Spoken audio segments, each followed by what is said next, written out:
Welcome to the Welsh Woodman Workshop, and in tonight's project we're going to be doing some basic woodwork in creating a harvest hamper. Now my very understanding fiancée is really into her gardening and she's got lots of fruit and veg growing, so we're going to take in the summer harvest, so I thought it'd be a nice idea to make a rustic sort of garden harvest hamper type thing. So hope you enjoy tonight's project. So all we're going to need for this project is a bit of pallet wood, so I've got a Euro pallet I've broken up and denailed, and some offcuts of pine. So these were from my scrap bin, and I've marked these to 11.5 inches and cut a load to length. So we're going to be trimming those down on the table saw afterwards. So step number one then, we're going to put two pallets together, try and line them up best we can, and we're going to be whacking in two wood screws. Now this is to keep the pallets together, so as we cut them out and plane them, they're going to be not moving around, and when we take the screws out then they're going to be symmetrical as we come to putting this together. Next step then, we're going to put this into the vise, clamp him up nice and tight, and I'm just going to be using one of my old-fashioned joiner planes. So you don't have to use this, you could use any sort of plane, just to get a nice straight edge we can work from. So next step, we're going to be making a paper template so we can cut the side profile out. I've cut the same length as the board. I'm going to fold this in half, and what I'm going to do is, just to make my life a little bit easier, the thickness of my scrap boards, I'm going to start the profile from there. So I've got my template drawn out. What I'm going to do now is, with the scissors, cut this like so, and when I unfold this then and draw around it, I've got a symmetrical design. So the nice thing about doing it with a piece of paper first is visually you can look at that and think in your head, does that look right? So I've got my template all drawn out, and this area on the outside of the line I'm going to be getting rid of by cutting it on the bandsaw. Now if you didn't have a bandsaw, you could use a jigsaw or even a coping saw to cut these by hand. So we're going to quickly do that.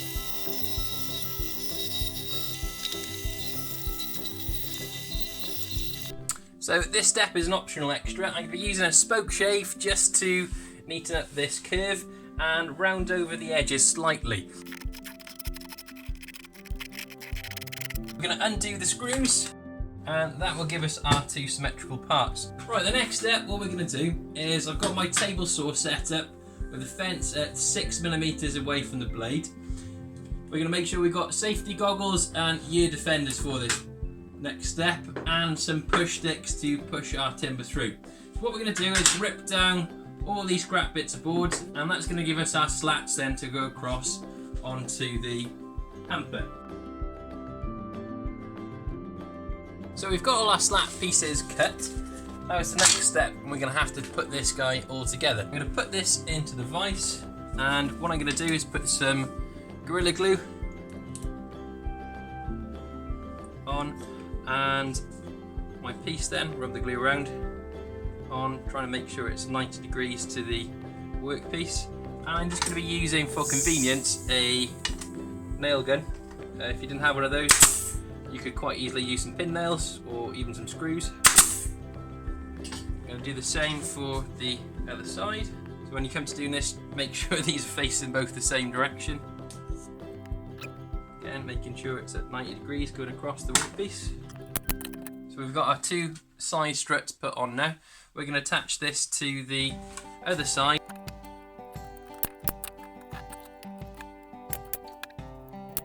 Now what we're going to do next is work in towards the centre. So we're going to put glue on, and it's the glue that gives us the strength. All those pin nails are doing is essentially tacking the wood into place until the glue dries. So we want to make sure we get a nice good glue joint along the seams, and we're going to evenly do this either side, working our way towards the centre. So if we do need to trim the central piece, then it's going to look far more even on either side. So it's just the fun bit now of tacking these all into place.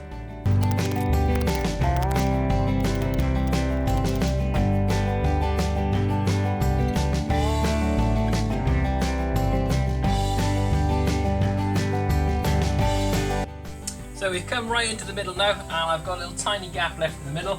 What I've done is I've trimmed down a piece so it's close, and I'm going to be using just a block plane then to plane it so it fits nice and snugly into there. We've got them all together now, all nice up and glued. So what I'm going to do is run a file over the edge, just in case we've got any sharp points. So the next thing I'm going to have to think about after the filing is the handle. Now I'm going to do, rather than a traditional loop handle, I'm going to do a handle in the style of an archery bow handle itself. So what I've done is I've measured the length on a scrap bit of 2x4, created a paper template then to fit within that length, and I'm going to cut this out on the bandsaw and contour it with a whittling knife so it fits the hand nicely. So I cut them all out on the bandsaw, and I've actually contoured some of the edges as well just to make the whittling a little bit easier. So I've got a little bit of an arc in there that the hand can fit nicely around. So all I'm going to do now is just blend these corners in with a whittling knife. So as I'm doing this, I'm going to be working away from me, and this is going to be just blending in all these sharp edges just to make it a little bit more comfortable to hold. So we're outside, and we're going to be using a blowtorch to scorch the grain. So this is going to bring out the grain pattern, make it look a little bit more rustic, and it's also going to get rid of any of these sort of splintery bits from the wood. After we blowtorch it, we're going to quickly go over it with a wire brush, then put a polyurethane varnish over the top of it.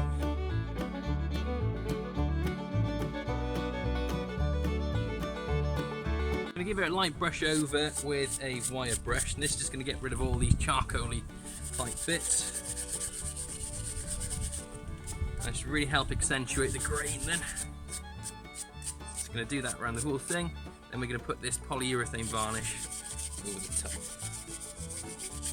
It's just a fun bit now of painting them all up. We're going to paint the outside, wait for that to dry, flip him round, paint the inside.